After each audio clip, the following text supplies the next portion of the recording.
Pak Gubernur, Anda wajib merevisi RPJMD. Bansos dengan segala macam ini ternyata oleh oknum-oknum pengambil keputusan dipersepsikan sebagai bukan untuk keuntungan rakyat. RPJMD rencananya yang 2018 sampai 2022 dibuatnya dulu gitu ya. Jadi ibarat orang zaman canggih ngejakan zaman batu gitu ya, rencana zaman batu gitu ya.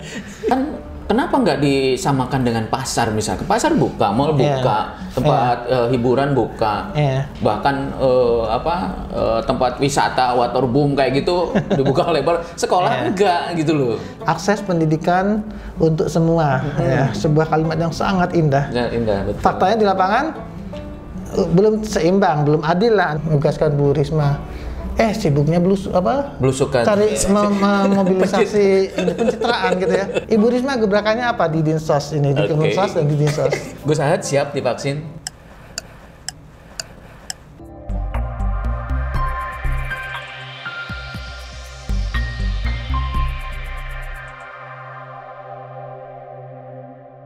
Sebelum lanjut nonton video ini, jangan lupa tekan tombol subscribe, nyalakan lonceng, like, dan share. Selamat menonton. Assalamualaikum warahmatullahi wabarakatuh. Senang sekali di redaksi bertanya Jabar Media Network bahwa di masa pandemi ini kesejahteraan rakyat selalu menjadi trending topik. Saya senang sekali hari ini kedatangan Bapak Abdul Hadi Wijaya dari Wakil Ketua Komisi 5 DPRD Jawa Barat. Selamat datang, Pak. Ya, Assalamualaikum. Sehat ya, Kang? Alhamdulillah, Alhamdulillah. Saya merupakan kebanggaannya Jabar Media Channel kembali dikunjungi oleh tokoh-tokoh Jawa Barat. Kita langsung aja nih Pak Haji ya, supaya ini. Saya panggilnya Kang. Kalangannya Gus Ahad ya. Gus Ahad. Abdul Hadi. Saya pikir Minggu. Gus Ahad. Gus, kemarin waktu kejadian baru-baru ini tentang RJPMD daerah terutama, di sana dikatakan agar lebih komprehensif, kemudian menyentuh langsung kepentingan masyarakat. Yang di underline komprehensif dan kepentingannya maksudnya gimana nih? Jadi kita melihat ya bahwa dengan COVID ini semua capaian, semua indeks itu berantakan. Itu ya gimana mau kita bicara tentang pengangguran 8%, ternyata yang nganggur udah nambah, dan terakhir saya dapat angka 10,2%. Naiknya 2% dikali 24 juta. Berarti 50.000, 2% dari 20 juta, 500.000 orang naiknya saja. Pengangguran ya. Ini gambaran betapa sadisnya dalam satu semester ini? Sejak Maret sampai sekarang. Jadi udah luar biasa. Nah, indeks pembangunan manusia turun, semua indeks berantakan. Maka adalah sangat tidak layak dengan semua angka yang berantakan, semua kondisi makro yang berubah, kita masih menjalankan RPJMD rencananya yang 2018 sampai 2022 dibuatnya dulu gitu ya. Jadi ibarat orang zaman canggih ngejakan zaman batu gitu ya, rencana zaman batu gitu ya. Ini yang sekarang terjadi. Nah, tapi kita nggak mau ini hanya sekedar stempel, angka kita ubah, indeks kita ubah, selesai ya, tanda tangan Dewan. Iya, betul. Nah, Dewan melihat akibat dengan COVID ada perubahan yang dramatis, yang sangat fundamental dalam skala makro. Semua harus tertampung di sini. Orang yang terdampak ini, kita vaksinasi kan diambil anggaran dari kita, dari provinsi juga, gitu ya. Terus kemudian untuk 3T dibereskan ya, yang tracing, yang testing, yang treatment, itu kan perlu anggaran juga. Awalnya ini dianggap sebagai figuran dengan nama refocusing, realokasi gitu. Itu kan sudah punya program, saya mau belanja, mau beresin kamar tahun ini gitu ya. Wah, nggak bisa, ditunda aja karena ada belanja untuk anak saya sakit misalkan gitu ya. Maka nanti harus belanjanya nggak jadi bangun kamar, ini untuk uang sakit. Kalau sakit kan cuma sebentar. Nah, ini nggak COVID nih, bukan cuma sakit, dia jadi anak-anak kita jadi miskin, jadi nggak bisa makan, jadi lebih susah sekolah, jadi kemudian kerukunan keluarga terganggu, sosialnya berubah gitu ya. Yang dulu kerja jadi nganggur gitu ya. Harus di-set ulang semuanya gitu ya. Jadi kita ingin supaya RPJMD itu diubah, bukan sekedar ACC perubahan indeks yang menurun tadi, tapi apa yang mau dilakukan nih gitu ya. Di semua sektor pembangunan Jawa Barat. Ini kalau nyobanya hanya sekedar nyocokin angka, nggak usah pakai dewan-dewan, dan silakan eksekutif bikin pergub aja sendiri, tapi nggak bisa gitu ya. Jadi kami ingin perubahannya yang sungguhan, bahwa ngubah indeks tapi juga harus ngubah rencana 2000 yang masih ada 2 tahun kan, 2022 sama 23 gitu situ, biar rakyat ini mendapat manfaat dari perubahan ini. Gitu ya. Betul sangat. Seperti itu. Gitu. Jadi, Kang. Kalau sekarang dikaitkan dengan karena pendidikan masuk bidang Anda kan? Iya, pendidikan masuk. Pendidikan sekarang kan daring nih gitu loh. Orang tua sebenarnya banyak mengeluh tentang ini. Kemarin mereka sudah bangga sekali ada tatap muka rencananya Januari. Kok tiba-tiba kemudian ini lagi? Pendapat Akang gimana sih itu? Jadi ada semacam salah mindset ini ya. Pihak tertentu, saya membaca pada personal dinas, bukan di kepalanya, di kebawah-kebawahnya, merasa ini sebagaimana target yang biasa mereka capai. Kalau berhasil, semakin besar angkanya, kami berhasil, sukses dinas ini. Jadi adalah prestasi. Jadi PTM adalah prestasi dari dinas gitu ya. Kepala sekolah, kalau sekolahnya masuk ke PTM, dia berprestasi. Perasaannya gitu. Padahal kan enggak ya. Ini lagi sudah ada penyakit bahaya, bisa menimbulkan klaster. Kalau aman, maka anak-anak boleh masuk, gitu ya. Kalau nggak aman, siapa mau aset terbaiknya, aset termahalnya di rumah dijadiin kelinci percobaan, lewat PTM, hanya untuk menyenangkan supaya kepala sekolah dapat kredit bahwa sekolahnya masuk. Nggak boleh kita berpikir kayak gitu. Setuju. Jadi kemudian PJJ-nya bermasalah. Bukan PJJ itu jelek, kita sudah cukup menyiapkan guru nggak PJJ? Kalau guru ngajar membacakan buku di depan kamera, terus kemudian bukan guru juga bisa. Nah itu mah kita setel aja kaset gitu ya, atau belajar aja dari YouTube. Banyak sekali pelajaran, mau belajar kalkulus. Bahkan Google lebih pintar, lebih jago gitu ya. Nah, gurunya tidak siap karena emang kita nggak pernah siap-siap kan untuk COVID, jadi tidak pernah direncanakan. Jadi gurunya nggak siap, terus kemudian ketahuan kalau sesuatu yang dijelaskan tidak siap, 1-2 bulan juga udah bosen. Ini Maret sampai Januari, 10 bulan. Kan ini kan Gus, ini kan seolah-olah dipaksa kita itu harus betul. Nah jadi akhirnya PJJ ini tidak berkualitas, gurunya nggak siap, muridnya bosen, terus kemudian belum lagi masalah infrastruktur. Punya gadget nggak? Punya ini HP punya nggak? Habis punya HP ada pulsanya nggak? Udah ada HP, udah ada pulsa, ada sinyalnya nggak? Ini 3 masalah. Nah terus di rumah anaknya punya gadget nggak gitu? Saya kemarin ke Sukatani. Anda sampai ngecek? Saya ke Sukatani di pelosok di galian-galian situ ya. Itu ternyata siswa saya 50% belajar pakai modul. Jadi mereka datang ke sekolah ngambil modul karena nggak bisa pakai PJJ yang halu-haluan gitu, jom-joman ya, nggak ada pulsanya, nggak ada sinyalnya, nggak ada gadgetnya. Jadi 50% siswanya pakai modul. Akhirnya ya kalau gitu anggarannya adalah anggaran di dalam kedepannya, anggaran untuk PJJ ini diperbaiki. Guru-guru harus kita buat upgrade, ada pelatihan-pelatihan ongoing yang bareng-bareng in situ ya, gimana agar mereka bisa meningkatkan. Varian-varian dari PJJ itu kan banyak sekali kalau dalam ilmu pendidikan, dan sering lah kalau kita buka ini ada seminar itu dan ini. Banyak sekali. Nah kalau gurunya menganggap PJJ itu sama dengan kegiatan yang biasa dia lakukan tapi pakai kamera, pakai HP gitu ya, nggak akan beres. Itu yang kemudian menimbulkan ekses yang oleh Kemendikbud jadikan landasan untuk PTM-nya gitu.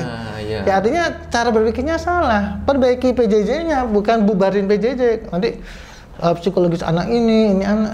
Terus orang tua semua ya pasti udah bosen. Betul. Gitu. Jadi jangan mengubah PJJ ke PTM hanya karena bosen, hanya karena bete ya. Gitu. Tapi lihat dulu PTM ini mempersyaratkan jangan sampai jadi klaster. Ya. Nah, jadi ini yang sering lupa. Ya, tanda petik ini salah satu hikmah bahwa ternyata sekarang justru di Januari terjadilah angka-angka yang rekor-rekor baru ya. Sekarang udah 10.000. Betul. Katanya periode kedua ini. Iya, gelombang kedua. Gelombang kedua. Ya, kalau gelombang itu kan gini ya. Iya. Ini belum pernah turun. Jadi gini. Berarti bukan gelombang. Berarti bukan gelombang. Gelombang 1B gitu ya. Jadi ini kita tuh salah logika ya, belum banyak. Terus kemudian dengan gelombang 1B yang semakin hangat, nggak mungkin PTM dilakukan kecuali kita mau buat berita baru gitu ya, rekor baru. Betul. SMAX masuk, STM ini, SMK sekian ini, SC sekian klaster.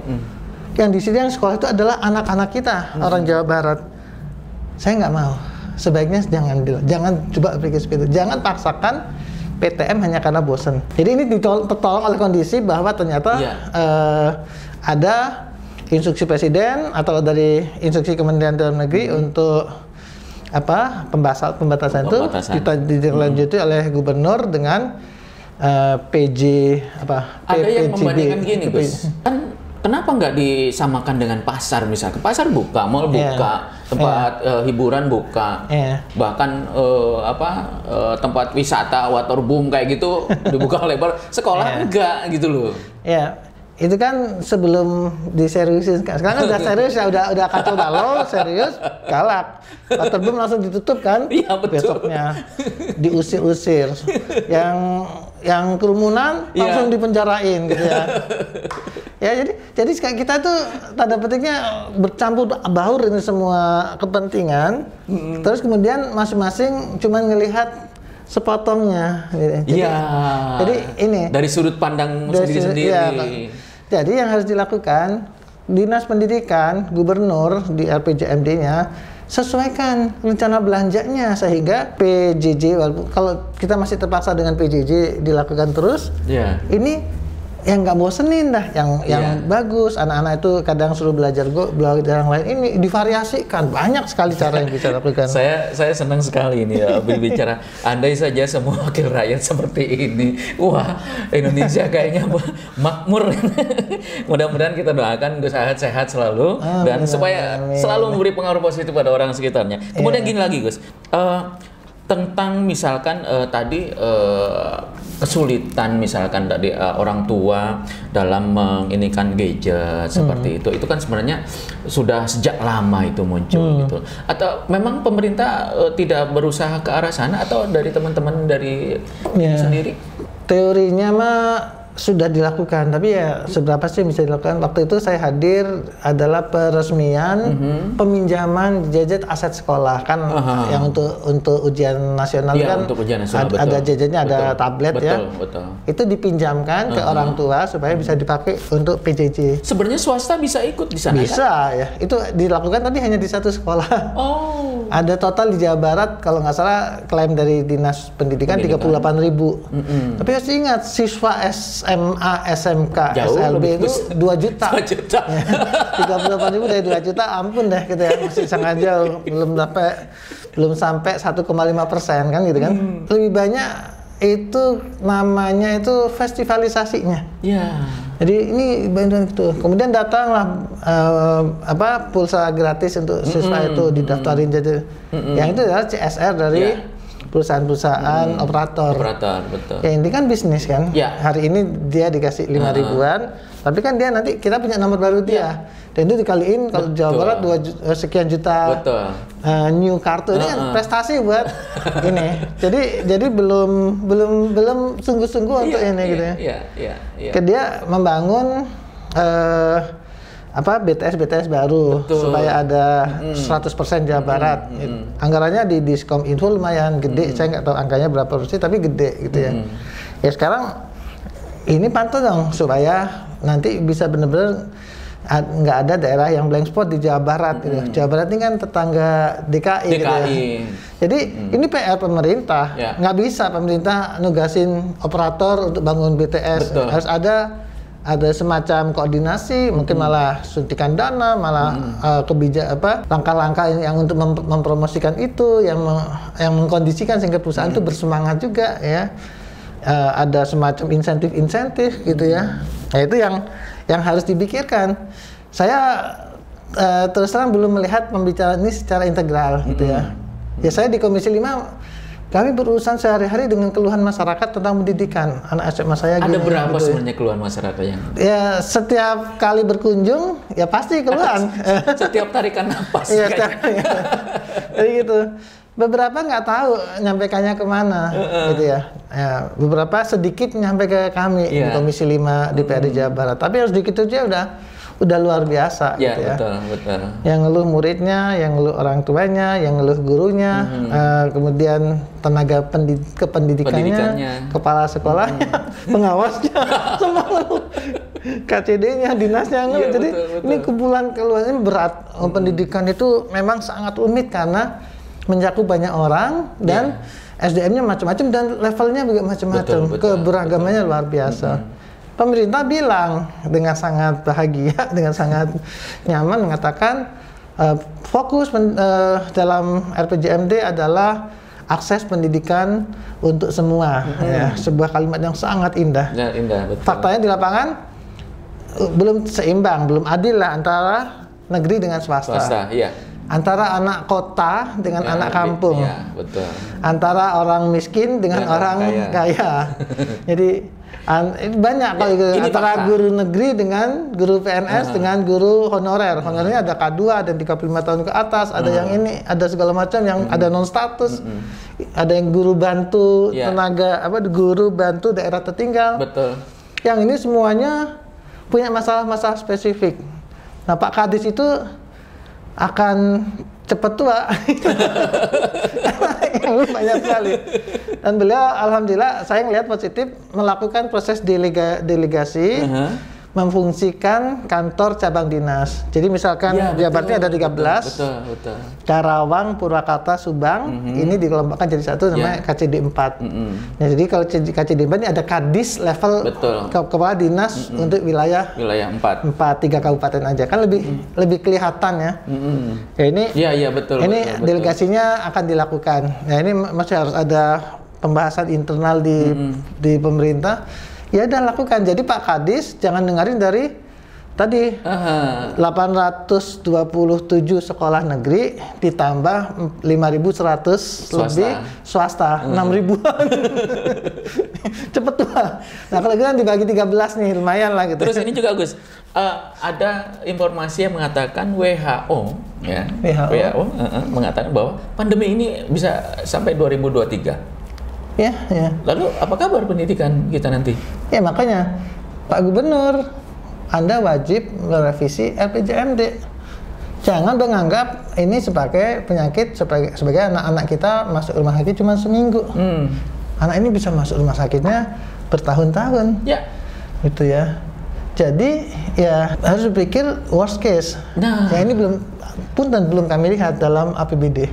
Belum kelihatan. Belum terlihat. Jadi masih ada. Walaupun hanya di atas kertas ya, belum kelihatan. Kan APBD ini rencana belanja. Iya. Kita punya rumah lah gampangnya sesuai nggak banget. Jadi Pak Syakib punya rumah, punya istri, ada anak ini pingin sepeda tahun depan, gitu ya, pingin motor itu udah gede. Udah kita kan anggarkan, nanti motor DP-nya dari sini tiap bulan nyicil kayak gitu.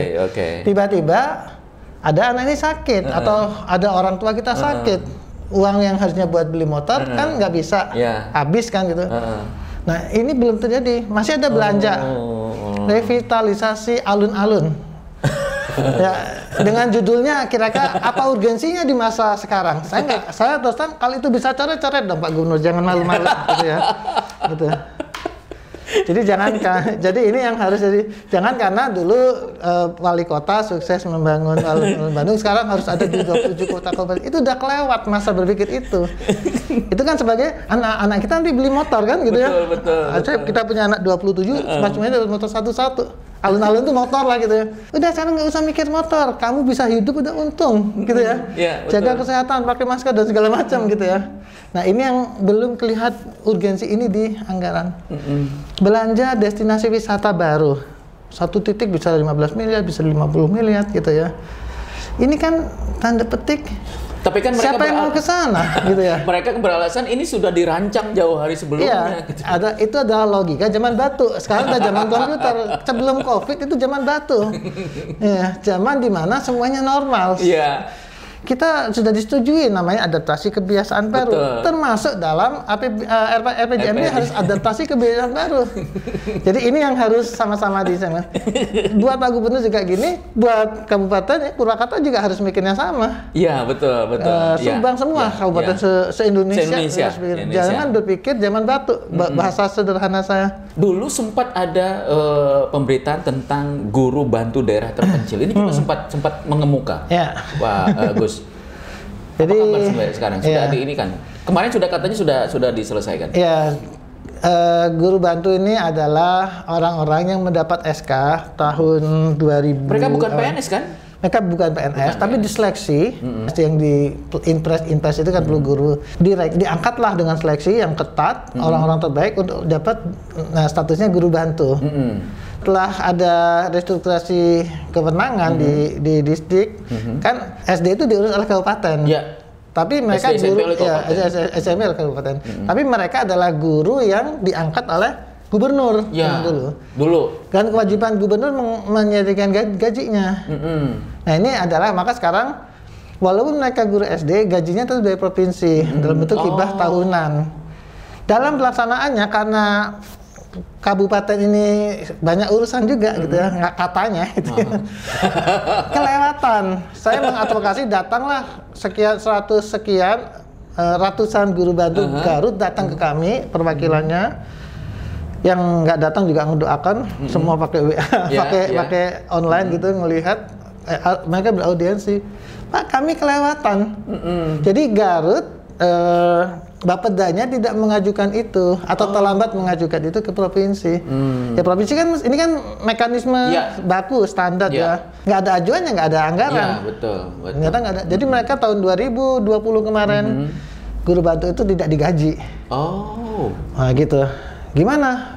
Ya alhamdulillah kami mendalami masalah, kami undang selain distrik provinsi yang ngurusin gajinya siapa? Keuangan datang.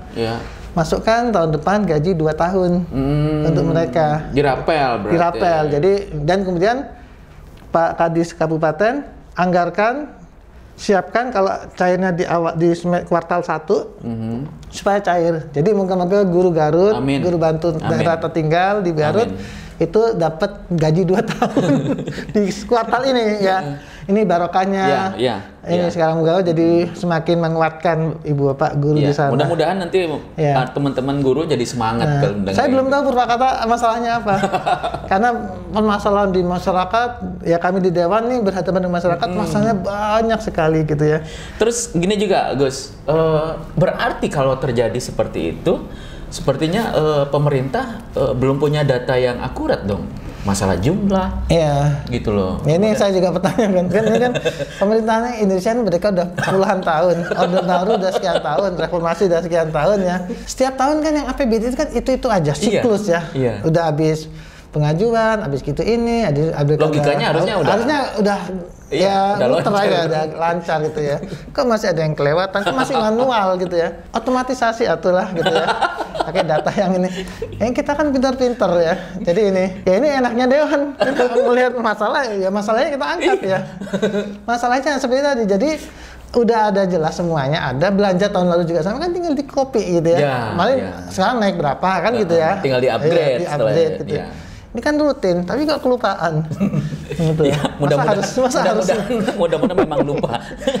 Terus memang data terutama tentang misalkan jumlah bangunan yang butuh rehabilitasi, kemudian misalkan kemarin juga sempat mencuat di beberapa belakangan ini adalah masalah tanah yang belum disertifikasi, yang tadinya dari hibah tokoh-tokoh masyarakat gitu, kemudian ini nampaknya masih jadi PR yang sangat.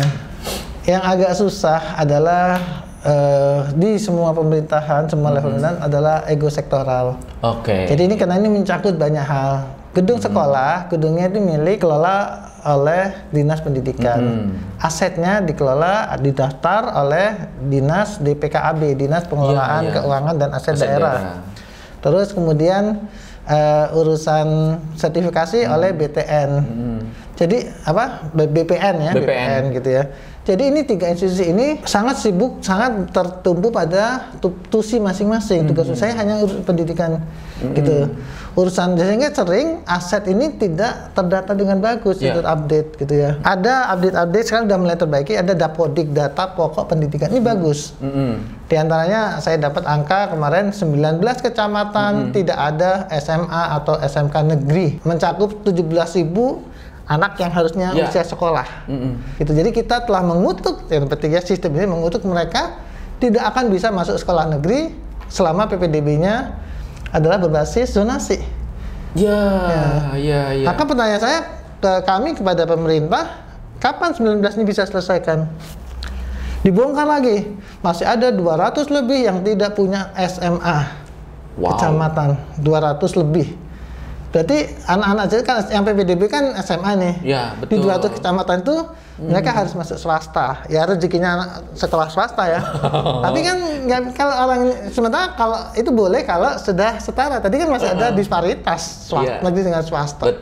Swasta dapat 700.000, negeri saya hitung 1,4 juta siswa setahunnya, 2 kali lipat. 2 kali lipat. Sementara gaji guru negeri udah ada posnya, bantuan-bantuan fasilitasnya ada terus. Yang swasta ini loh, gitu ya.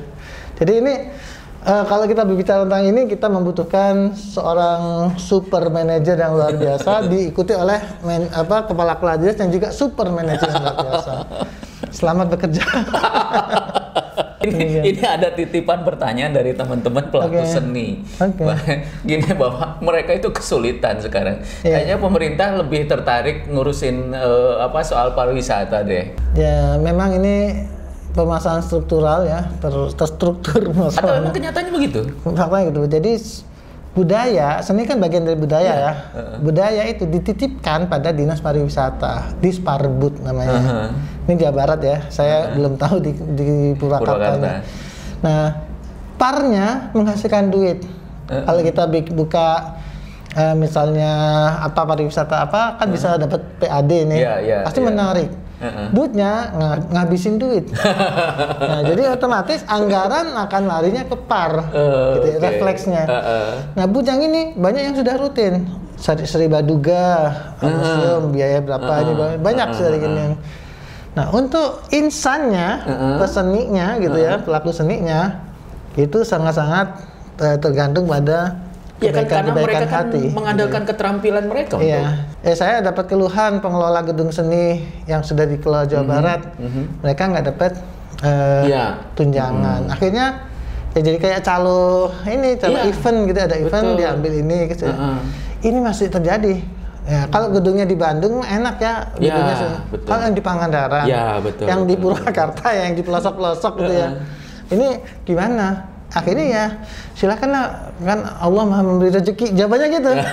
Rezeki bukan dari pemerintah aja. Ya sebuah jawaban yang tanda petik fatalis ya, kurang ini harus jadi perhatian. Ya akhirnya diakalinya solusi yang sangat daruratnya pada alokasi yang kami punya kewenangan merekomendasikan, kami rekomendasikan dalam bentuk hibah. Ini ada seperti itu. Ya, tapi kan juga nasib-nasiban bagi pelaku seninya. Dia kenal anggota dewan nggak yang mau membantu dia? Gitu. Kalau berkata, ayo hubungi saya akan coba masukkan dalam alokasi yang saya berwenang atau saya sambungkan. Tapi kan nggak kenal saya. Jadi belum ada solusi sistem. Mudah-mudahan setelah ini nanti semua kenal dengan perusahaan. Nah, terakhir masalah bansos. Bansos yang provinsi atau yang pusat? Ya, umum saja lah. Semua. Tidak tepat sasaran. Dan kesannya itu polisinya tumpang tindih kayaknya, Gus. Ya, sesungguhnya dengan kemarin kasus di Kementerian Sosial ini menjawab permasalahan terbesarnya. Bansos dengan segala macam ini ternyata oleh oknum-oknum pengambil keputusan dipersepsikan sebagai bukan untuk keuntungan rakyat. Ada keuntungan. Ini yang paling mendasar waktu ketangkapnya Menteri Sosial yang kemarin. Ini harus diubah gitu ya. Oke, Pak Presiden menugaskan Bu Risma. Sibuknya belusukan, cari memobilisasi pencitraan gitu ya. Belum lebih salah lagi gitu ya. Jadi ketika pelaksanaan seperti ini amatiran. Saya capek mencoba mengadvokasi satu kelompok yang jelas-jelas orang miskin baru, butuh bantuan, namanya ada, KTP-nya ada, dibilang datanya tidak lengkap, gitu ya. Ya Allah, saya nggak tahu, akhirnya ya sudah, kalau emang nggak bisa bantu sampai kalian tidak bisa bantu. Data gitu. Tidak lengkap tuh alasan yang paling masuk akal, Gus. Tuh. Ya jadi ini perhatian untuk semua pihak ya, dan kalau emang masyarakat punya masalah yang sama, ayo kita sama-sama mengevaluasikan ini gitu. Iya. Ini harus diobrak-abrik semua sistemnya dari atas ini, gitu ya. Yang namanya DTKS, Data Terpadu Kesejahteraan Sosial, ini wajib direvisi 6 bulan sekali oleh Dinas Sosial Kabupaten. Di Jawa Barat ada yang rajin, saya sebut yang rajinnya ya. Sumedang rajin sekali, gitu ya, bagus. Jadi ketika semua sebenarnya, tapi terlalu banyak yang tidak rajin, sehingga ada yang sudah meninggal, ada yang masih dapat, ada yang sudah kaya, gitu ya. Dia misalnya sudah lari ke luar negeri, ternyata jadi TKI, jadi punya duit banyak, gitu ya, punya bisnis di sana, masih dapat DTKS. Yang rumahnya gedung lantai 2 dapat DTKS, gitu ya. Dan yang dekat-dekat sama yang buat data, gitu ya. Betul. Akhirnya, ya Allah, harusnya ini jangan dijadikan semacam keinginan-keinginan atau tujuan-tujuan pribadi lah. Tadi ya di menterinya salah tujuan, disampaikan ke bawah, ini kita harus sama-sama merevisi. Tapi harus dari atas. Kami tunggu ini ya. Saya sebagai orang provinsi nunggu. Ibu Risma gebrakannya apa di Dinsos ini, di Kemensos dan di Dinsos. Jadi DTKS itu.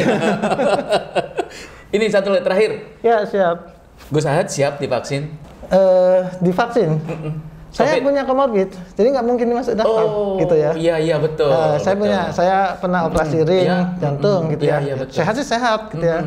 Saya punya DM, bukan nama orang ya, diabetes mellitus ya, gitu ya.